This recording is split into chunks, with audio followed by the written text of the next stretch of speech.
Hello everyone, my name is Anu and today we'll read the very first lesson of class 4 EVS, Going to School. Children, इस lesson में हम लोग ये जानेंगे कि अलग अलग बच्चे अपने स्कूल कैसे पहुंचते हैं। फर्स्ट ऑफ ऑल आप मुझे बताइए कि how do you go to your school. Well, इसके बहुत सारे डिफरेंट आंसर्स हो सकते हैं। I know some of you may say that we go by walking, some of you may say that we go by car, by bus, by bicycle, some of you can say that we go by a boat to our school. So इसके बहुत सारे answers हो सकते हैं because हम लोग India में रहते हैं और इंडिया तो एक बहुत ही बड़ी और डाइवर्सिफाइड कंट्री है जहाँ पे there are so many physical features are there. Like कहीं पे माउंटेन्स हैं, कहीं पे रिवर्स हैं, कहीं पे डेजर्ट है, कहीं पे बहुत बारिश होती है ना। सो इस लेसन में हम ये जानेंगे कि इंडिया के अलग अलग पार्ट में रहने वाले बच्चे किस तरह से अपने स्कूल जाते हैं, क्या क्या mode of transport they use and what are the difficulties they have to face to reach their school. Right, जैसे कि आप जानेंगे कि अगर आप जम्मू एंड कश्मीर में रहते हैं तो वहां पे क्या होता है, वहां पे बहुत बर्फ पड़ती है ना। It's a snow prone area, बहुत बर्फ पड़ती है वहां पे। तो उस एरिया के बच्चे कैसे जाते होंगे स्कूल, है ना, उनको क्या डिफिकल्टीज फेस करनी होती होगी। अगर आप इधर ईस्ट में जाएं, like if you go to Assam and all those 7 sisters, the North East states, then what are the problems that you have to face. वहां पे बहुत बारिश होती है ना, और वहां पे माउंटेन एरिया भी है। इसी तरह नॉर्थ में भी जम्मू कश्मीर, हिमाचल, इस तरफ माउंटेन एरिया है। तो वहां पे बच्चों को क्या क्या प्रॉब्लम फेस करनी पड़ती होगी स्कूल जाने के लिए। एट द सेम टाइम अगर आप वेस्ट में जाएं, हाँ, जहाँ पे राजस्थान है जो कि एक डेजर्ट है, मरुस्थल है, जहाँ पे आपको रेत ही रेत मिलेगा हर तरफ, और बहुत ही गर्मी होती है वहां पे। तो वहां के बच्चे किस तरह से स्कूल जाएंगे। एट द सेम टाइम अगर आप साउथ में चले जाएं, साउथ इंडिया में, तो वहां पे रिवर्स हैं काफी, है ना। तो आप वहां के बच्चे कैसे स्कूल जाते हैं, क्या क्या प्रॉब्लम्स उनको फेस करनी पड़ती हैं, इस लेसन में हम लोग यही पढ़ेंगे। चलिए शुरू करते हैं। Okay, now first of all, let's meet some children and see how they reach school. अब यहाँ पे आप देखिए, सबसे पहले आपको दिख रहा है बैम्बू ब्रिज। अब यहाँ पे आप देख पा रहे हो कैसा बिल्कुल हल्का सा बैम्बू ब्रिज है, and it is so scary to walk on this bridge, right. कितना डरावना है। और आप देख रहे हो जो बच्चे हैं स्कूल जा रहे हैं, और वो कैसे स्कूल जा रहे हैं। एक हाथ में उन्होंने बुक्स पकड़ी हुई हैं और दूसरे हाथ से उन्होंने बैम्बूज को पकड़ा हुआ है, और वो उस बैम्बू ब्रिज से नीचे जो रिवर है उसको क्रॉस कर रहे हैं। ओके, तो ये जो एरिया है ये है आई थिंक ये north east Assam. It is written over there that it is Assam. और आसाम में क्या होता है, it rains very heavily there, बहुत बारिश होती है वहां पे। It rains so much where we live. Sometimes after the rain, there is knee-high water everywhere. But that does not stop us from getting to school. We hold our books in one hand and bamboo with the other. We quickly cross the bamboo and drop bridge to reach school. अब यहाँ आसाम के जो बच्चे आप देख रहे हो इस पिक्चर में, वो कहते हैं कि हम किस तरह से स्कूल जाते हैं। बहुत बारिश होती है आसाम में। आप जानते हैं कि आसाम में चेरापूंजी में एक, sorry that is not in Assam, that is in Meghalaya, but it's near by. तो आसाम, मेघालय, वहां पे बहुत बारिश होती है। And you must be knowing that Meghalaya में, हाँ, चेरापूंजी में, मौसिनराम में वर्ल्ड की सबसे ज्यादा बारिश होती है। तो यहाँ पे आसाम में भी बहुत बारिश होती है, और बहुत वहां पे नी तक पानी भर जाता है, बारिश रुक भी जाती है तो। और उसके बाद फिर बच्चे कैसे स्कूल जाते हैं जब नी तक पानी भरा हुआ है सारी जगह पे, तो बच्चे कैसे स्कूल जाएंगे। तो वो लोग क्या क्या करते हैं देखेंगे। अब जैसे देख रहे हैं कि वो बैम्बू ब्रिजेस बनाते हैं और बच्चे बैम्बू ब्रिज को क्रॉस करके अपने स्कूल में जाते हैं, राइट। अब यहाँ पे देखिए एक एक्टिविटी है आपके लिए, collect some bricks, lay them on the ground in a line as shown in the picture, try walking on them, was it easy? Make a small bridge by tying 4 or 5 bamboo poles together. Ask your teacher to help you. Now walk on your bridge. How did you feel? Did you fall down? If you walk like this a few times, will you start finding it easy? Do you think it would be easier to walk on this bridge barefoot or with shoe or slipper? Why? अब वहां पे वो कहते हैं कि आपने देखा है ना, जब जहां कहीं थोड़ा बहुत पानी भर जाते हैं तो वहां पे ब्रिक्स ले कर देते हैं ताकि उन ब्रिक्स के ऊपर पैर रख रख के आप वो एरिया क्रॉस कर सको। जहां पे ज्यादा पानी भरा होता है उसके लिए बैम्बू ब्रिजेस, जैसे आपने अभी देखा पिक्चर में, उस तरीके के बैम्बू ब्रिजेस आप बना सकते हैं। सो अलग अलग जगह की नीड के अकॉर्डिंग लोग फाइंड आउट करते हैं उस प्रॉब्लम का सोल्यूशन निकालने का। जैसे आसाम के लोग बैम्बू ब्रिज बना देते हैं और उस पे से, क्योंकि वो बार बार उन ब्रिजेस को क्रॉस करते तो दे गेट यूज्ड, उनको आदत हो जाती है। लाइक हम और आप अगर हम उनको बैम्बू ब्रिज को क्रॉस करें तो शायद हमें डर भी लगेगा कि कहीं गिर जाए, कहीं ब्रिज टूट जाए, कैसे उस पे चले। बट जब हम एक चीज को बार बार रिपीटेडली करते हैं then we get use to it और then we don't find it difficult. तो एक तो तरीका हो गया बैम्बू ब्रिज जो आसाम के बच्चे यूज करते हैं to go to their school. Okay, now let's see the another area like Ladakh. Now Ladakh is what, student?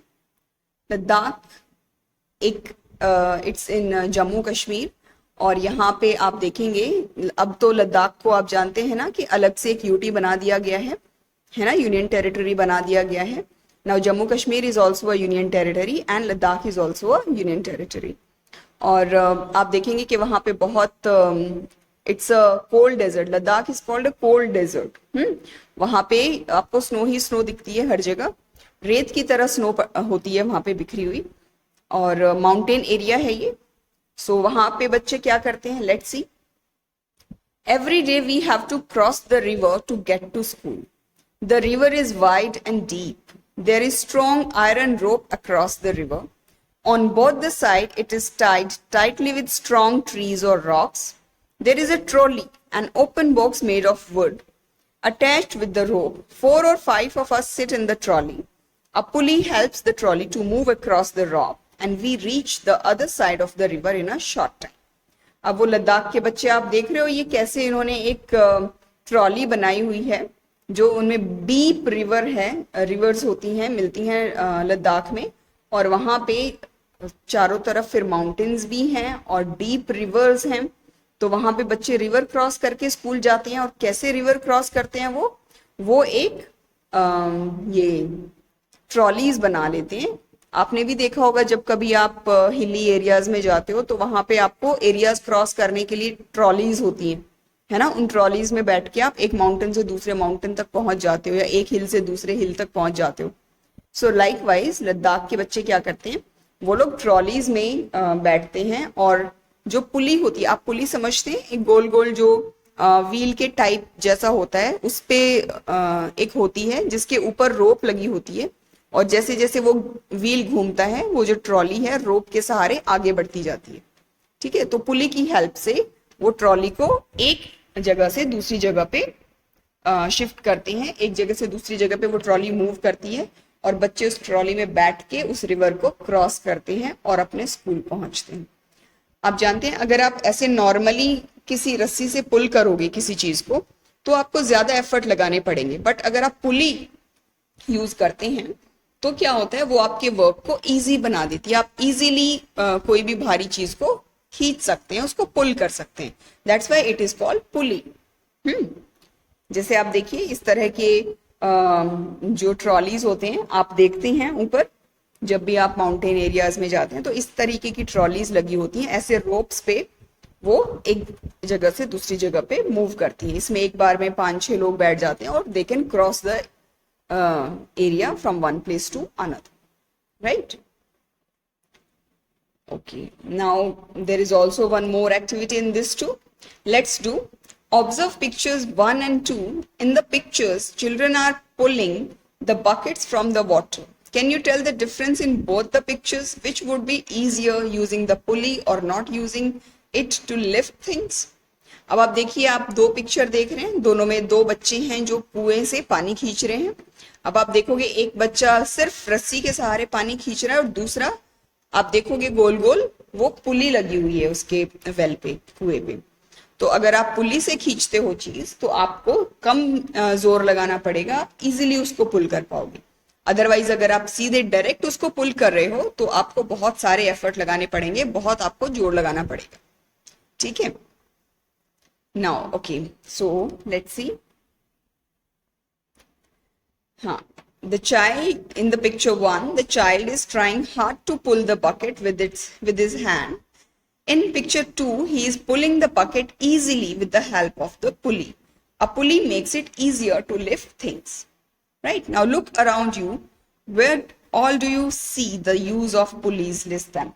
और कहाँ कहाँ आप pulleys का use कर सकते हो?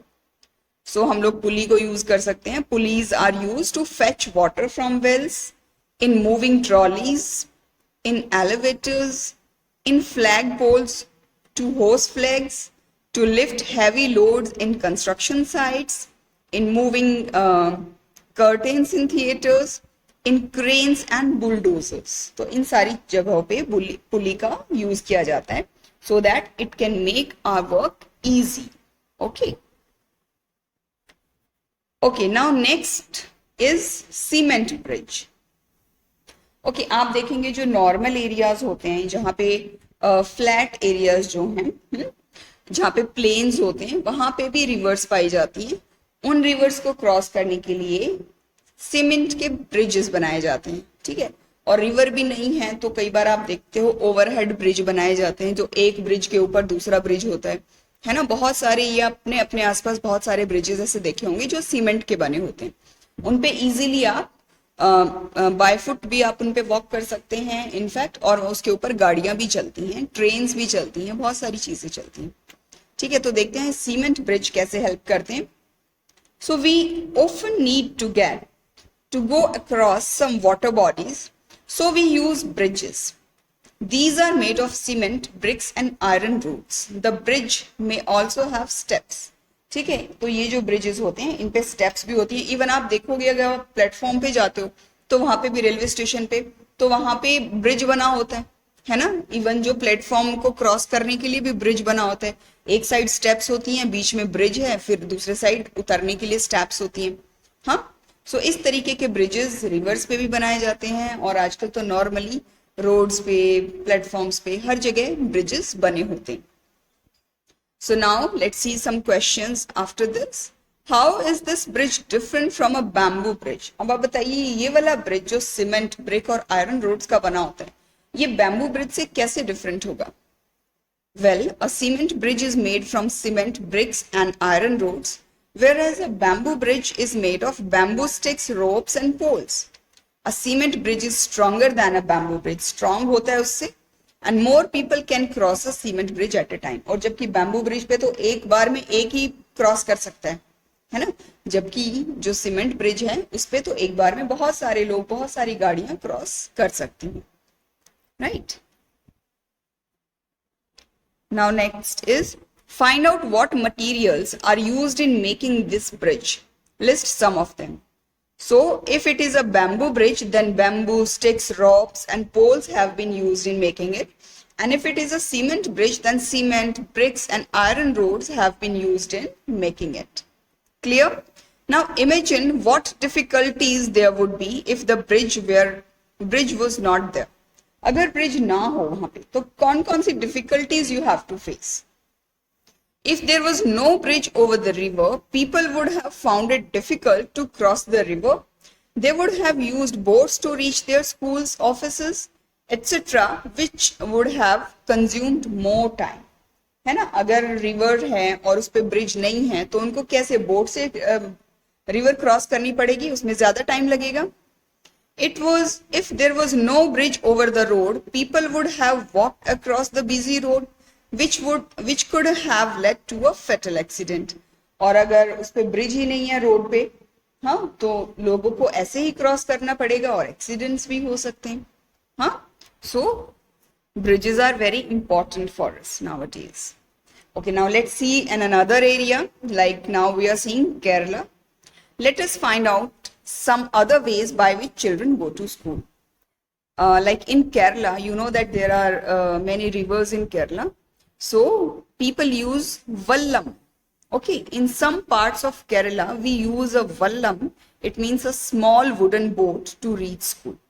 ठीक है, एक छोटी सी जो वुडन बोट होती है उससे बच्चे रिवर क्रॉस करके अपने स्कूल पहुंचते हैं. कहाँ पे? केरला में. ठीक है, and they call it Vallabh. Okay, have you seen any other kind of boats? आपने इस ऐसी बोट्स के अलावा, वल्लम के अलावा और भी टाइप्स की बोट्स आपने देखी हैं?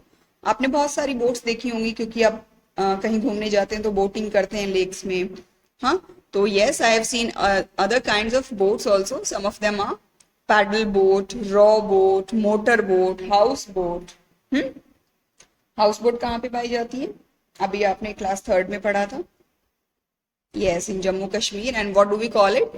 We call it a shikara. Yes. Can you think of other ways by which we can travel on water?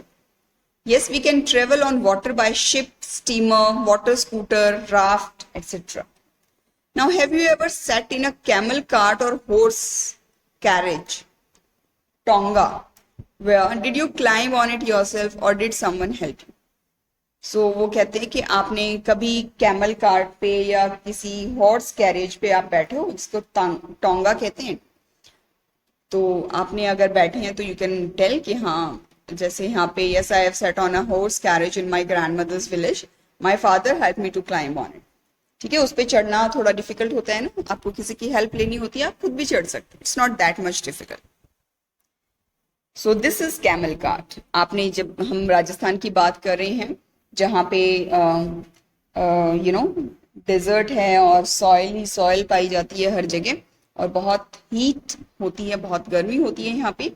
और तो वहाँ पे as you know that camel is called the ship of desert, है ना. सो यहाँ पे कैमल कार्ट्स चलती हैं, जो बच्चे जो हैं कैमल कार्ट में बैठ के अपने स्कूल जाते हैं. जैसे we live in the desert, there is sand all around, it gets very hot in the day, we ride in a camel cart to reach school. इस तरह की होती है कैमल कार्ट जो आपको पिक्चर में दिख रही है. Okay, so have you ever sat in a camel cart? You can tell, we have just told. How did you feel riding in the cart? Also share your experience in the class. So you can tell your experience, that how do you feel like when you take a ride on a camel cart. Okay. Can you tell why it is called जुगाड़? अच्छा, अब हम बात करते हैं जुगाड़ की. अब जुगाड़ क्या होता है वो मैं आपको अभी दिखाऊंगी, क्या पिक्चर होती है.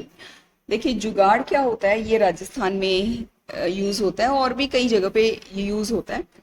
जुगाड़ means something that is made to serve a purpose on temporary basis.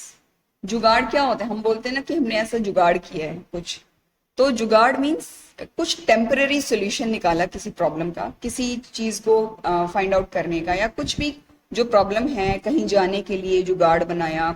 या देर आर, एंड इंडिया तो एक हम बोल सकते हैं कि बहुत ही जुगाड़ू लोग होते हैं इंडिया में, और वो हर प्रॉब्लम का कोई ना कोई सोल्यूशन निकाल ही लेते हैं टेम्परेरी बेसिस पे, कि फॉर द टाइमिंग आपका काम चल जाए.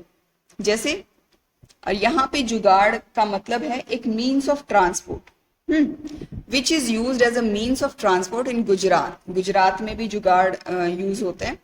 Makes use of waste materials.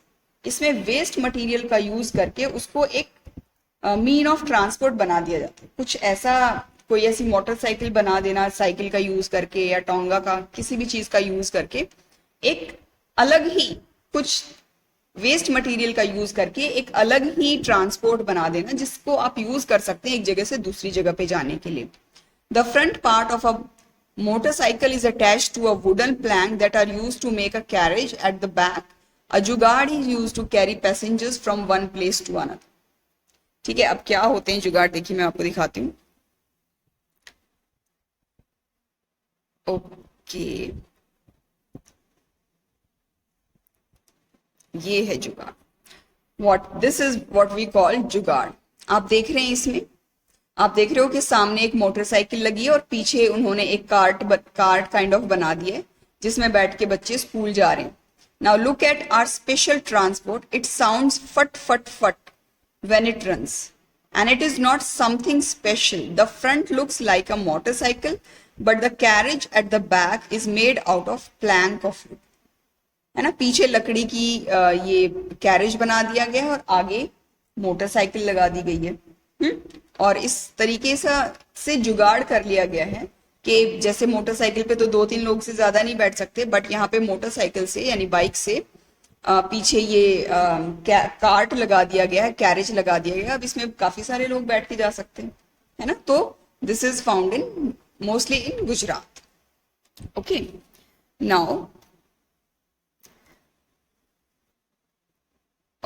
Now see, can you recognize some birds by their sound? Can you imitate the sound of some birds too? Well, वो पहले हम ये देखते हैं ये question. Which is the best month in which you like to go to school? Well, I love, आपको जो भी मंथ पसंद है you can tell, you can give answer on your own. Okay, अच्छा, नेक्स्ट अब हम बात करते हैं बुलक कार्ट की. कुछ विलेजेस होते हैं जो गांव होते हैं, प्लेन एरियाज में जो विलेजेस होते हैं वहां पे बुलक कार्ट्स भी चलती हैं गांव में, जहां पे बुल्स एक कार्ट को खींचते हैं. We ride in a bullock cart going slowly through the green fields. If it is too sunny or raining, we use our umbrellas. ठीक है, आप देख रहे हो इस तरीके के बुलक कार्ट्स भी होते हैं जो गांव के बच्चे इस तरह से बैठ के अपने स्कूल जाते हैं. फिर हम बात करते हैं बाईसाइकिल की. Bicycle ride. We ride our bicycles on the long road to school. At first, girls here did not go to school because it was too far. But now groups of 7-8 girls easily ride even through the difficult roads. ठीक है, अब कुछ ऐसे roads भी होते हैं जहाँ पे जैसे फॉरेस्ट एरिया में या थोड़े गांव में जहाँ पे थोड़ा दूर होता है स्कूल, तो वहां पे गर्ल्स जो हैं वो बाईसाइकिल के द्वारा, या बॉयज भी, आप भी, इवन आप देखते हो बहुत सारे बच्चे स्कूल बाईसाइकिल पे आते हैं, तो बाईसाइकिल राइड से भी आप अपने स्कूल जा सकते हैं. राइट. अब इसके बाद हम बात करते हैं कुछ ऐसे एरियाज की जहां पे जंगल पाया जाता है, फॉरेस्ट, डीप फॉरेस्ट. अब वहां के बच्चे कैसे स्कूल जाते हैं? सो यहाँ पे अब देखिए, we have to go through a thick forest to reach school. At some places it is so thick that even sunlight doesn't pass through. It is also very silent there. You can only hear the sound of different birds and other creatures. अब वो कहते हैं कि यहाँ पे कुछ जो deep forest वाले एरियाज हैं वहां पे कभी कभी तो इतना अंधेरा होता है क्योंकि डीप फॉरेस्ट है, बहुत ही थिक फॉरेस्ट ट्रीज होते हैं, और कभी कभी तो सनलाइट भी नीचे तक नहीं आ पाती है जमीन तक. सो दैट्स वाई, और बहुत ही शांत होता है उधर, इट्स वेरी साइलेंट देयर, और आपको सिर्फ बर्ड्स की साउंड ही सुनाई देती है. और राइट, सो ऐसे में ऐसे एरियाज पे आप कैसे जाओगे? तो ऐसे एरियाज में आप देखते हो लोग लाइन बना के चलते हैं, एक छोटा सा पाथ, कच्चा पाथ होता है, कच्चा रास्ता, उसके ऊपर से लोग जाते हैं और they reach the school after so finding so many difficulties. रास्ते में उनको डिफरेंट टाइप्स की साउंड्स भी सुनाई देती हैं, बर्ड्स की, एनिमल्स की, and it is very scary. But कुछ एरियाज ऐसे हैं एंड बच्चों को वहां से भी क्रॉस करके अपने स्कूल जाना होता है, फॉरेस्ट को क्रॉस करके. Right, now moving on the snow.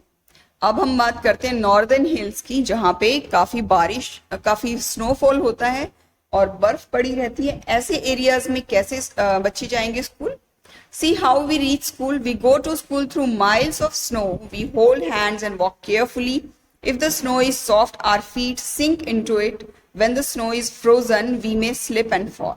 अब देखो, आप देख रहे हो ऐसे बर्फ में बच्चे कैसे जाते हैं, एक दूसरे का हाथ पकड़ के बहुत ध्यान से. अगर बर्फ ज्यादा सॉफ्ट है तो उसके अंदर भी धंस सकते हैं वो, और अगर फ्रोजन है बर्फ तो उस पर वो फिसल भी सकते हैं. So they have to find many difficulties while crossing the snow area, right? Now, have you ever seen so much snow where in films or somewhere else? Well, during winters, the hilly regions are covered with snow. We often see such places in films. Do you think that such places have snowfall all the time? Why? क्या हर वक्त वहां पे snowfall होता है? No, such places do not have snowfall all the times. Hilly areas are covered with snow mainly in the winter season due to low temperature. However, in the summer season, the snow melts due to high temperature. वो कहते हैं कि hilly areas में winters में snow से cover रहते हैं वो, क्योंकि वहां का टेम्परेचर बहुत कम होता है, और समर सीजन में जो स्नो है वो मेल्ट हो जाती है क्योंकि गर्मी पड़ती है। उसके बाद आता है रॉकी पाथ्स। कुछ ऐसे माउंटेन्स भी होते हैं जहाँ पे पत्थर ही पत्थर होते हैं, रॉक्स होते हैं। सो लाइक ये उत्तराखंड की बात हो रही है। We live in the mountains, the path are rocky and uneven. The children who live in the plains will find it difficult to walk on these, but we can easily race up and down. वो कहते हैं कि इन Rocky paths पे, ठीक है, उत्तराखंड में बहुत, क्योंकि माउंटेन एरिया है, वहां पे पत्थर पड़े होते हैं काफी, और बहुत डिफिकल्ट होता है उन रास्तों पे चलना। एंड बट फिर भी जो वही मैंने बताया ना आपको स्टार्टिंग में, when we do things again and again we get used to it. जब हम बार बार चीजें कुछ करते हैं तो उसके यूज टू हो जाते हैं। अब ये जो बच्चे हैं उत्तराखंड में रहते हैं, ये रोज इस रॉकी पाथ से होके गुजरते हैं, तो धीरे धीरे वो उसके यूज टू हो जाते हैं। No matter whether there is a dense forest, farms, mountains और snow on the way, we manage to reach school, right. तो कैसे भी, चाहे कोई भी डिफिकल्टीज आए, हम स्कूल पहुंच जाते हैं बच्चे। और क्योंकि जिनमें पढ़ने की इच्छा है, पढ़ना चाहिए भी, it is very important for us, right. So we should go to school daily. Now यहाँ पे see me walk, go to a ground और an open space with your friends, act the way you will walk in this situation.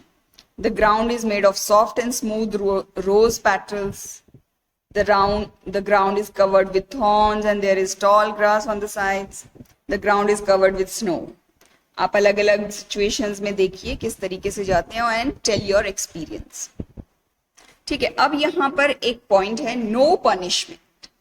यहाँ पे है, ये बच्चे कुछ बता रहे हैं कि failed in the test 30 rulers, fooled around in the test 15 rulers, homework not done 8 rulers, nails, teeth, dress not clean 30 sit-ups, having fun in class when teacher is out, stand on one leg for 2 hours, not back in class after the recess, stand on the bench with your hands up in the air for 1 hour.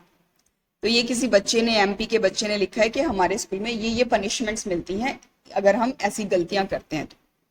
तो आपको तो पता ही होगा कि अब ऐसी punishments nowadays नहीं दी जा सकती, ठीक है, इट इज नॉट अलाउड। अब बताइए, do you think that punishment should be there in school? आपको क्या लगता है कि पनिशमेंट होनी चाहिए स्कूल में? Well, there should not be any kind of punishment in schools because of the following reasons. Why? It can develop fear and inferiority complex inside a child's mind. It may refrain the child from attending school properly. It can hinder his or her physical as well as mental growth. If the performance of a student is poor, parents and teachers should guide him or her. In some cases, the help of the education counselor may also be required. ठीक है, अभी बच्चों को punishment नहीं दी जाती है। अगर वो किसी चीज में वीक हैं तो उनके पेरेंट्स की हेल्प लेके उनको जो भी उनकी प्रॉब्लम्स है उनको सॉर्ट आउट किया जाता है। आप देखोगे कि काउंसलर्स भी होते हैं स्कूल में, है ना, जो आपकी प्रॉब्लम सॉर्ट आउट करते हैं। Let's see the next question. Is punishment the only situation to misdeeds? Make some rules for school to prevent misdeeds. वो कहते हैं क्या सिर्फ पनिशमेंट से ही जो गलतियों को सुधारा जाता है? तो बिल्कुल भी नहीं, पनिशमेंट से गलतियों को बिल्कुल नहीं सुधारा जा सकता। No, punishment is not the only solution to misdeeds. Some rules that can help schools to prevent misdeeds are as follows. Students should not bring costly items or money to the school. Teachers should write the daily report of each student in his or her diary so that the parents are aware of the daily activities of their child. Children and students must be punctual in attending school, and you can also make on your own rules, okay, right? So some rules should be there in the school so that proper discipline should be maintained in the school, right? So now let's see the summary of this lesson, students. Bridges are built over the canals, rivers, railway lines, and busy roads so that people and vehicles can move easily. Bridges can be made by bamboo poles, ropes, cements, bricks, iron rods, etc. Different types of boats are used to travel on water. Camel carts are used in deserts. Bullock carts, cycles, etc. are used in villages for moving from one place to another. And there are some places where vehicle cannot reach. For moving on the snow, in the jungle and on the rocky path, one has to walk slowly and carefully. Right, students? So this was the summary of lesson. I hope you have understood it well. And thank you so much for watching the video, and stay tuned with me for my next video. Till then, take care and enjoy learning.